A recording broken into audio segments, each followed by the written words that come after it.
Carta primera de Pedro, capítulo 1, versículos 22 al 25. Veis que estamos llevando la carta, esto puntualmente en los tramos en los que Pedro habla de algo vinculado con la gracia. Todos recordáis, al principio, el primer día, lo dije, que el tema de la epístola primera del apóstol Pedro es la gracia. Por tanto, todo cuanto él enseña en la carta, las exhortaciones que hace, los desafíos que escribe, todos los objetivos que promueve están vinculados a la gracia. No dice nada que en el entorno no esté la gracia. De manera que nos ha enseñado que la vida cristiana es una vida que se vive en la gracia y que cuando desarrollamos esta vida, todo cuanto tiene que ver con el presente e incluso el futuro del cristiano tiene que ver con la gracia. La gracia establece las demandas para que vivamos conforme a la voluntad de Dios. Por eso, a lo largo de este tiempo, la gracia nos ha enseñado a vivir en las pruebas, la gracia nos da fuerzas para vivir en santidad, la gracia nos exhorta, nos alienta, nos anima y también nos prepara para vivir en reverencia, y la gracia produce en nosotros una vida de esperanza. Esta mañana el tema es la gracia que produce en nosotros una vida de amor. Leo el texto bíblico, versículo 22, capítulo 1, carta primera de Pedro. Habiendo purificado vuestras almas por la obediencia a la verdad mediante el Espíritu, para el amor fraternal no fingido, amaos unos a otros entrañablemente de corazón puro, siendo renacidos no de simiente corruptible, sino de incorruptible, por la palabra de Dios que vive y permanece para siempre. Porque toda carne es como hierba, y toda la gloria del hombre como flor de la hierba se seca, la flor se cae, mas la palabra del Señor permanece para siempre, y esta es la palabra que por el Evangelio os ha sido anunciada. Notad, antes de daros la división del tema, notad por favor el versículo 22 como comienza: sois puros porque habéis sido purificados. Es decir, el proceso de la gracia lleva a una experiencia de vida singular, y la demanda aquí tiene que ver con el amor fraternal no fingido. Ahora, cuando leo el pasaje, encuentro tres cosas ahí. Una de ellas es la acción de la gracia, nos ha purificado. Otra es la demanda de la gracia, nos ha purificado para que vivamos en amor. Y en tercer lugar, la evidencia de la gracia. ¿Cómo es la evidencia de la gracia? Vivamos con corazón puro. Aquí están las demandas que el texto de hoy tiene para nosotros. Sin duda tiene muchas más cosas. Estoy, como os dije al principio, tomando solamente los puntos que tienen que ver con la gracia y haciendo la aplicación para mi vida y para la vuestra. Primeramente, la acción de la gracia. Pedro es muy claro: habiendo purificado vuestras almas. Dios ha hecho una operación en la gracia salvadora de purificación. Mientras que el mundo, el perdido, el incrédulo, vive en la impureza de su pecado, Dios nos ha preparado para que vivamos en la pureza de su santidad, en la dimensión de vida que Él nos ha otorgado. Las obras de la carne se manifiestan en aquel que no tiene a Cristo en su vida, y no hace falta que os las recuerde. Ahí las tenéis en la carta de Pablo a los Gálatas. Las obras de la carne son adulterio, fornicación, inmundicia, lascivia, envidia, celos, pleitos. Todas esas cuestiones son distintas expresiones de una actividad contraria a Dios. Mientras que el Espíritu es uno solo, el fruto del Espíritu es uno solo, las obras de la carne son muchas. Y en esas obras de la carne, el mundo vive en su forma natural, porque no ha sido purificado. La impureza de las obras, como todas las impurezas y manifestaciones de ellas en el hombre, se asientan en el corazón.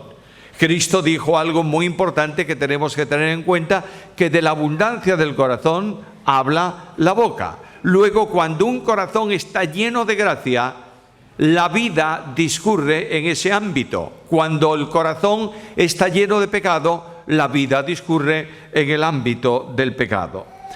Esta obra de Dios se produce en base a la redención que Dios ha hecho por medio de Cristo en el Calvario. El Señor murió no solamente para perdonar nuestros pecados, que es verdad, no solamente para hacernos hijos de Dios, que es verdad. Cristo ha muerto para liberarnos del poder esclavizante del pecado.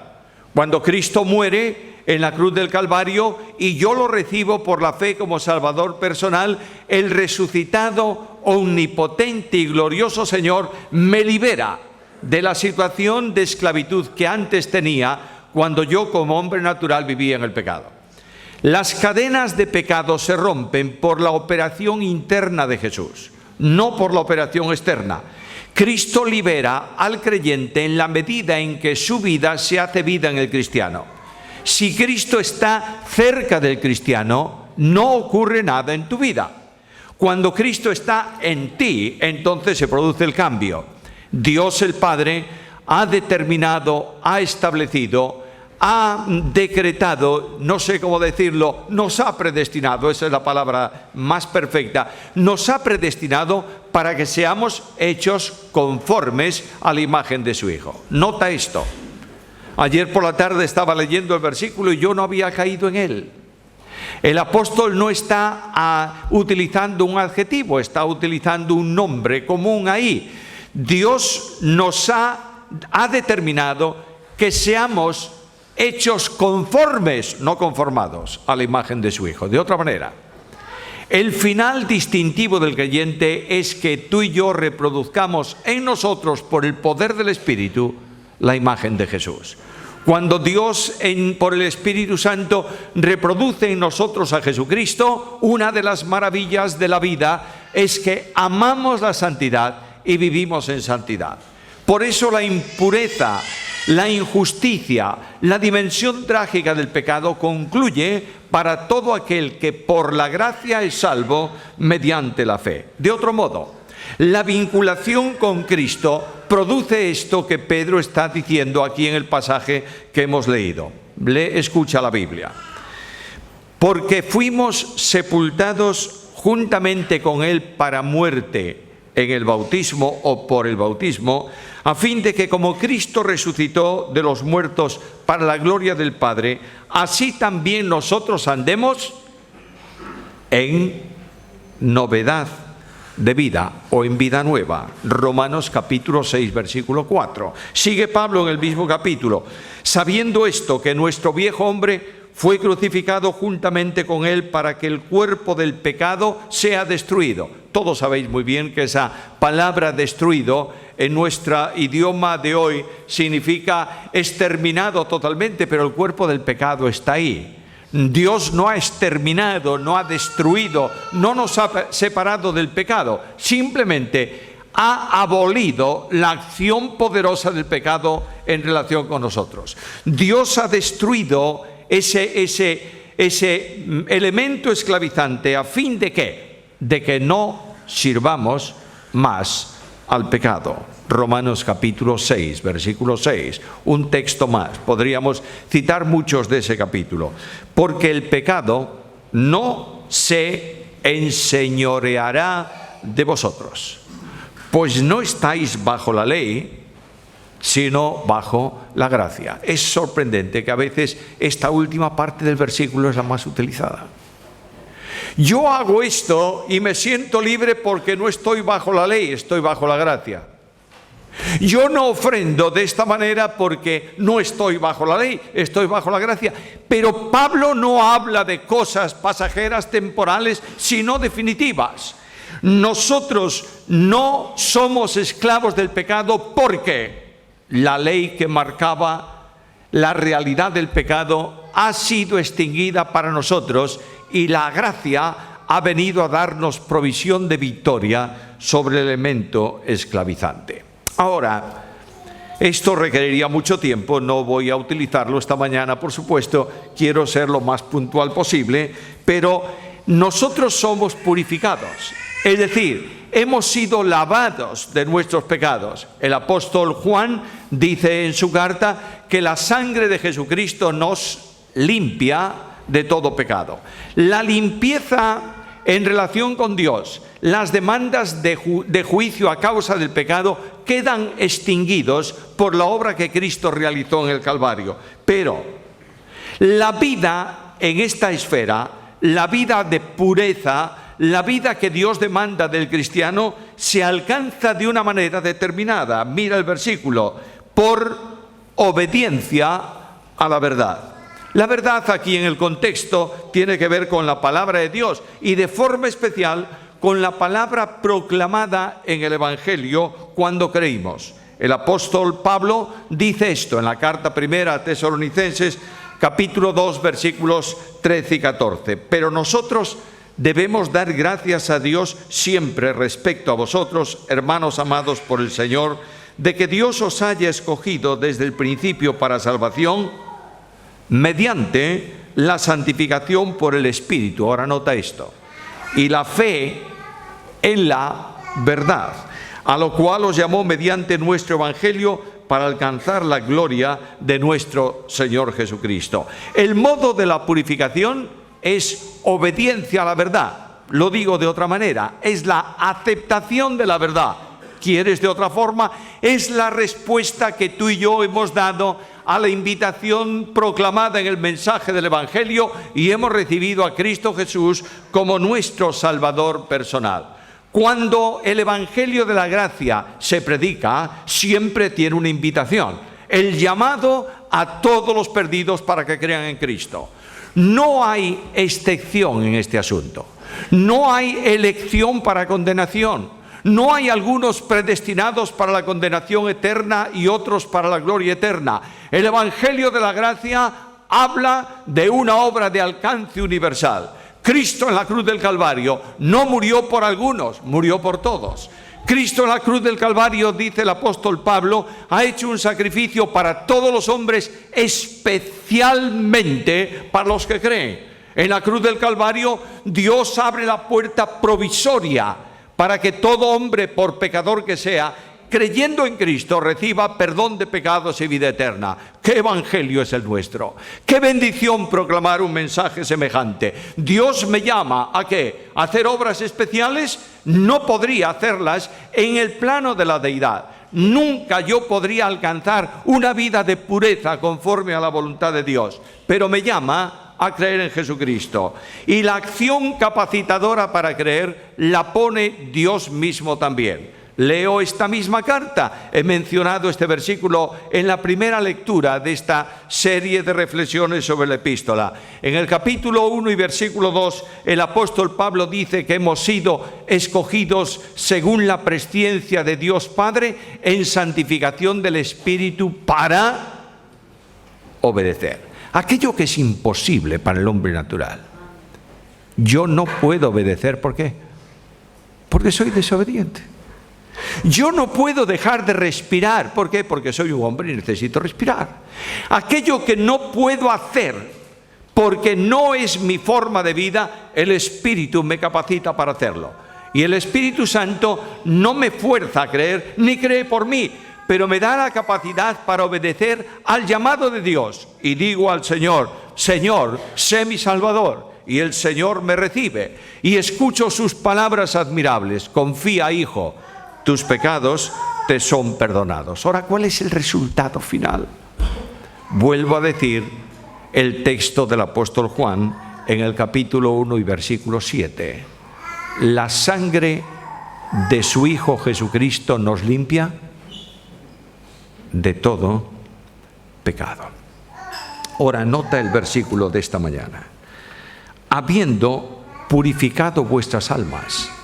Una cosa que ha hecho desde el principio se extiende en un proceso natural. La purificación no es como la justificación, que ocurre en un instante y ya es definitiva. La purificación comienza en un momento, pero se extiende en una experiencia personal a lo largo de la vida del cristiano. De manera que el creyente, asistido por la gracia, se mantiene puro. La vida cristiana, hermanos, no es una vida pasiva. No decimos Dios me ha purificado, ahora yo no tengo nada que hacer o hago lo que me parece mejor. No, la vida cristiana es siempre una vida activa y todo aquel, dice Pablo, que tiene esta esperanza en Él, se purifica a sí mismo, así como Él es puro. No hay disculpas. La vida cristiana es una vida que progresa en un ambiente de purificación y el creyente persevera en esta purificación de la manera en que Pedro dice aquí, en obediencia a la verdad. Quiero repetir esto, es mi convicción personal, lo digo con la autoridad de la Biblia, es algo definitivo a lo que tenemos que acudir y volver. No hay vida de santidad, no hay experiencia en la gracia, no hay victoria en la vida cristiana, no hay avivamiento en la iglesia que no descanse en la Biblia. Y es precisamente lo que me dice aquí el apóstol Pedro, en obediencia a la verdad. ¿Por qué? Porque la Biblia es el instrumento que Dios usa para la limpieza de la vida cristiana. 2 versículos enormemente conocidos para no buscar otros que a veces no se leen o no se conocen bien. ¿Con qué limpiará el joven su camino? Con guardar tu palabra. ¿Quieres otro? En mi corazón he guardado tus dichos. ¿Para qué? Para no pecar contra ti, no lo olvides. En la medida en que tú vivas vinculado a la Biblia, eres una persona que progresas en la obediencia a la verdad y en la limpieza personal. En la medida en que la Biblia no esté presente en tu vida, habrá dificultades y problemas porque no conoces, no experimentas, no sientes el poder de la Biblia. La Biblia tiene poder. La Biblia dice que es el instrumento en manos del Espíritu poderoso que opera en la vida del creyente, que es capaz de discernir, de separar, de distinguir las intenciones del corazón. ¿Sabes eso? Te pongo el ejemplo de David, lo he puesto muchas veces. La intención de David cuando llevó el arca desde el lugar donde estaba, en la tienda donde estaba, hacia la ciudad de David, la llevó sobre un carro de bueyes tirado, un carro nuevo. Él danzaba, los que venían tras de él iban tan contentos como él, la gente iba en peregrinación, en procesión tras el arca, había alegría y bendiciones, y de pronto todo aquel día de gozo se cambia en lágrimas, porque alguien toca el arca cuando tambalea el carro y el arca puede caer de él, y murió en ese momento. ¿Tenía mala intención David? No. ¿Tenía la mejor intención? ¿Coincidía con la Biblia? No. Por tanto, si hubiera leído la Biblia atentamente, hubiera llevado el arca de Dios a hombros de los sacerdotes, al estilo que Dios ha determinado y no al estilo filisteo. De manera que la Biblia te hace distinguir lo que tú crees que es correcto, te hace distinguir si es conforme a la voluntad de Dios o no. Hermanos queridos, nuestra iglesia tiene la necesidad de mantenerse en la Biblia. Nuestra iglesia tiene que caminar a la luz de la Biblia. Nuestra iglesia tiene que tomar las decisiones porque la Biblia lo dice. Nuestra iglesia tiene que seleccionar la doctrina que cree porque la Biblia la enseña. Solo la Biblia y nada más que la Biblia lleva al creyente a una experiencia de limpieza espiritual. En segundo lugar está la demanda de la gracia. ¿Qué pide la gracia del purificado? Segunda parte del versículo 22. Para el amor fraternal no fingido. Amaos unos a otros entrañablemente de corazón puro. Notad esto. Yo vivo en la gracia. Santiago dice yo vivo en la fe. A veces es muy similar. Yo vivo en la gracia. Bueno, si tú vives en la gracia, no hay duda que eres capaz de soportar las pruebas, no como algo estoico, sino como una permisión de la gracia. Si tú vives en la gracia, vivirás en santidad, no porque te lo imponen, sino porque estás siendo conducido por ella. Si tú vives en la gracia, tendrás profunda reverencia delante de Dios, porque Dios está presente con su pueblo. Si tú vives en la gracia, es una vida de esperanza en medio de un mundo sin esperanza. ¿Vives en la gracia? ¿Te ha alcanzado la gracia? Si te ha alcanzado la gracia, no puedes dejar de amar. Y de forma especial no puedes dejar de amar a tus hermanos. ¿Por qué? Porque esta es la consecuencia de la obediencia a la verdad. Escucha el mandamiento registrado en la palabra. Dice Jesús, este es mi mandamiento. ¿Qué? Que os améis unos a otros como yo os he amado. Ahora escucha bien esto. Esto os mando. No está hablando Jesús de algo posible o de algo que debiera ser. Dice, esto os mando.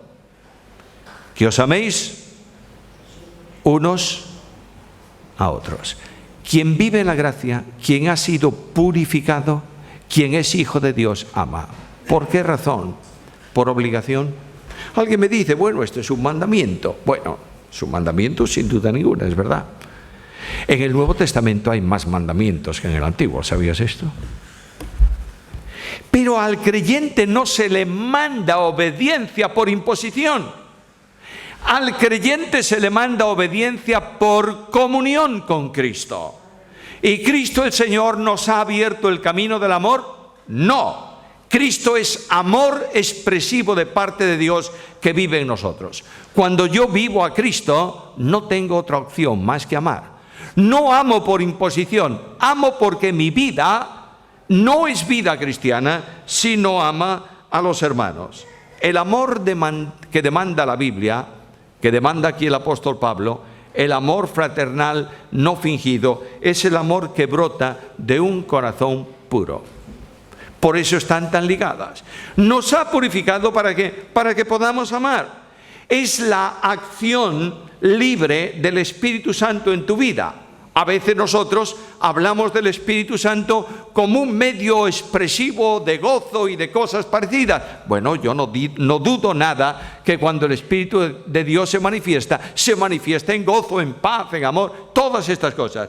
Pero cuando el Espíritu Santo de Dios no contristado actúa en la vida del cristiano, produce ¿qué cosa? Amor. ¿Qué amor? El amor de Dios. Es imposible que tú ames a tus hermanos todos de la iglesia sin límite, de forma natural, porque mira que hay hermanos bien extraños en la congregación. Si todos tuvieseis que amarme a mí porque yo soy yo, diríais de manera ninguna. Voy a ser mucho más franco todavía.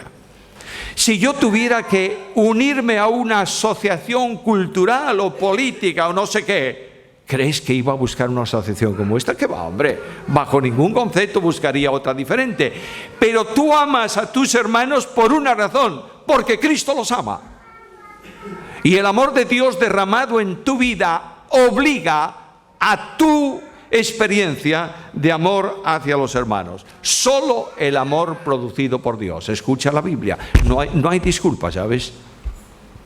Hay algunos que dicen el Espíritu Santo no produce gozo en mi vida y están siempre con el rostro tenso y angustiados. Bueno, están deprimidos, pobrecitos. Pero lo que quiero decirte es que cuando el Espíritu Santo produce el amor en tu vida, eres incapaz de dejar de amar. Y dice el apóstol Pablo que el amor de Dios se ha derramado en nuestros corazones por el Espíritu Santo que nos fue dado. No dice que lo ha colocado, dice que lo ha derramado. Tú puedes llenar un vaso de dos maneras. Lo acercas al grifo y abres un poquito y va subiendo el agua hasta llegar al borde y cierras el grifo. ¿Lo llenaste? Sí. O puedes meterlo debajo del chorro y abres el grifo bien fuerte y dejas que no solamente se llene, rebose. De manera que esto es lo que el Espíritu Santo hace. El Espíritu Santo no solamente llena una medida de amor en tu vida y para. El Espíritu Santo genera permanentemente amor en tu existencia. Y tú, controlado por el Espíritu, no puedes dejar de amar. Ahora nota el amor. El amor dice, un amor entrañable. Tú sabes lo que significa esa palabra entrañable, de las entrañas, es decir, del interior. No es el amor aprendido que con palabras dice te quiero mucho y está retorcido contra la persona a quien se lo dijo. Es un amor que nace del interior, de lo profundo. De otra manera, puedes traducir esa palabra amor entrañable o amándose entrañablemente de esta manera: amándos profundamente. O puedes tomar también otra traducción y decir amándos intensivamente. Es decir, no puedes amar más.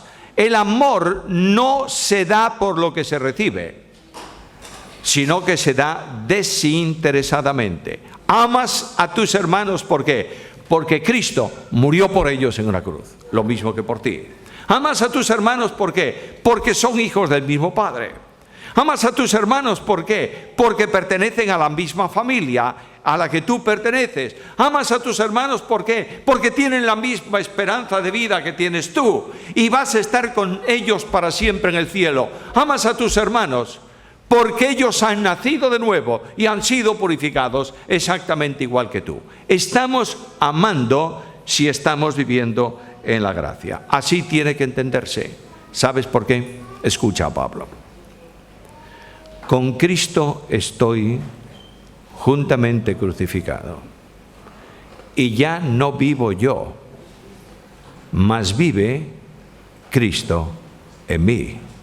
Y lo que ahora vivo en la carne, lo vivo en la fe del Hijo de Dios, el cual me amó y se entregó a sí mismo por mí. Cuando tú fuiste a Cristo y dijiste al Señor, Señor, sálvame, Dios colocó la X de la cruz en tu vida y ha dicho, hay un antes y ahora hay un después. Esa cruz cambia la existencia. Cristo viene a una experiencia íntima contigo, una experiencia vivencial.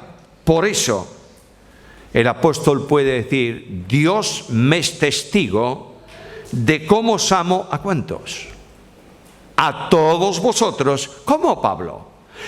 Filipenses. Pero si tienes enemigos dentro de la iglesia, si hay algunos que están haciendo cosas porque tú no estás allí, yo los amo a todos entrañablemente porque los amo con el entrañable amor de Jesucristo. Filipenses capítulo 1, versículo 8. Nota esto, por favor. Jesús dice, tienes que amar como yo os he amado. ¿Sabes cuáles son las características de ese amor? No hace falta más que vuelvas las hojas de tu Biblia a la carta primera a los Corintios en el capítulo 13 para notar los distintivos de ese amor.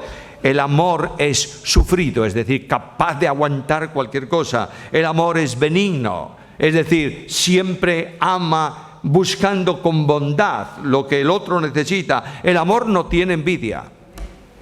Amén. El amor no tiene envidia. El amor no es jactancioso. ¿Conoces el pavo real? Siempre con la pluma de la cola abierta. Y cuando tú ves un pavo real con las plumas de la cola abiertas, es hermosísimo por el frente.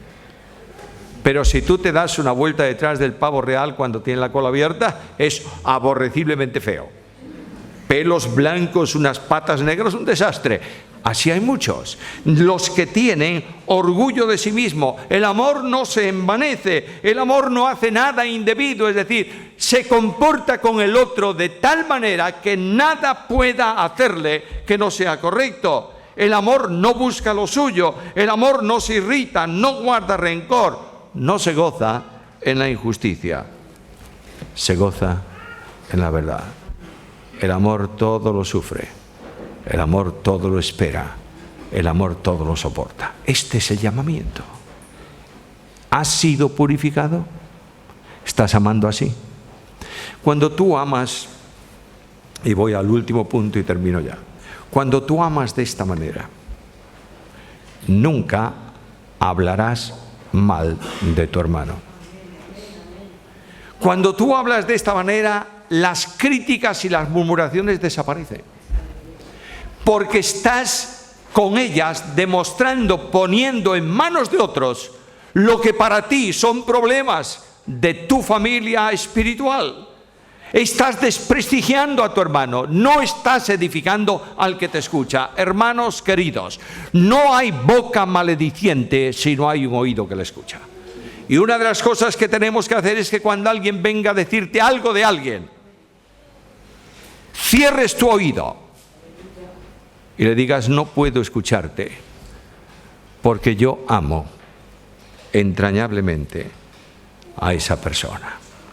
¿Cuál es la evidencia de la gracia?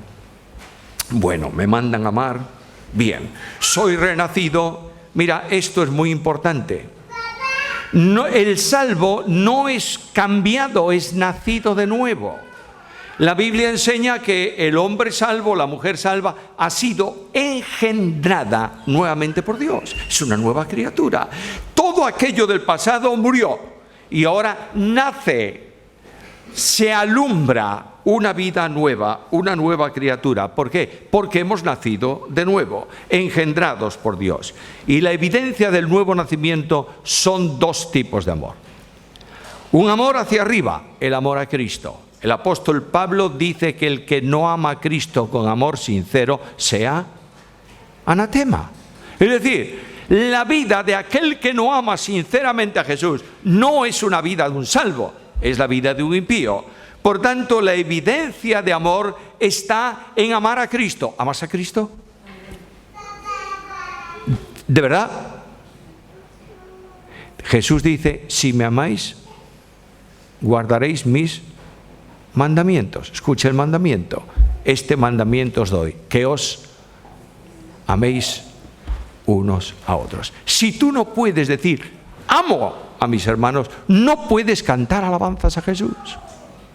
Si tú no vives en esta dependencia de Cristo, no puedes cantar coros, himnos que dicen te amo, Señor, con el corazón. No mientas. El amor auténtico es un amor a Cristo. Esto os mando, que os améis. Pero algo más, es un amor a los hermanos. Si tú vas a la carta de Juan, estoy estudiándola a fondo en este tiempo, mientras escribo ese comentario, esa carta me ha impactado de una forma tremenda. Juan es práctico. ¿Tú quieres saber si eres salvo? ¿Quieres saberlo? ¿Cómo fuiste salvo tú? Bueno, fui salvo porque cuentas una historia. No. ¿Tú quieres saber si eres salvo? Pregúntate si amas a tu hermano. Porque si no amas a tus hermanos, eres un mentiroso. Y dice Juan, el que no ama a su hermano está en tinieblas. De la misma manera, no ha conocido a Dios. Este es un desafío esencial en el mundo de hoy. Comentaba con Susana ayer por la tarde que he recibido un mensaje de alguien que me quiere mucho, al revés, y me ha puesto sumamente tenso en la lectura. Y yo dije, tú eres torpe total. Primero, no te tiene que afectar nada de lo que digan que no es verdad. Primero eso. Segundo, siempre Satanás te pondrá algo en tu vida para fastidiarte la mañana o la tarde. Pero lo que yo quiero decirte es que si una persona manifiesta odio contra otra, dudo mucho que haya nacido de nuevo. Entonces esto lo tienes del mundo. Me decía yo ayer reflexionando sobre esto, porque en el mundo tendréis aflicción. Lo que tengo que tener claro es que yo soy capaz de amarlo, ¿entiendes? Y este es el término de mi reflexión de esta mañana. Hace años en un hospital estaba un hombre internado, gravemente enfermo. Este hombre había sido recuperado de la calle donde estaba viviendo, una vida miserable, destruida, destrozada, y nadie sabe por qué y cómo avisaron a su esposa, de la que se había separado años ha. Él se había ido, la había dejado con sus hijas, y esta mujer fue al hospital donde estaba internado este hombre, se sentó a su lado y cuidó de él hasta que murió. Y alguien que sabía esto le dijo a la mujer, ¿qué ganas tú con esto? Y ella le dijo: absolutamente nada. Lo hago por amor, porque amor es dar todo sin recibir nada. Aquí tienes el secreto de la vida cristiana. Y el Señor viene a mi encuentro esta mañana y al vuestro y extiende sus manos. Y me dice: mira mis manos. Y en esas manos taladradas de Jesús descubro el mensaje de amor infinito. No consiste en que yo haya amado a Dios, sino en que Él me amó a mí y entregó a su Hijo en precio por mis pecados. Si Cristo es amor y ama, aquel que vive en limpieza espiritual no tiene más opción que amar como fue amado. Que el Señor ayude a cada uno de los presentes en una decisión personal. Mientras canta la última canción el grupo de alabanza, podemos, en el silencio de nuestros corazones, decir al Señor: Señor, yo quiero amar como he sido amado. Ayúdame para vivir una vida de victoria en el plano de la gracia.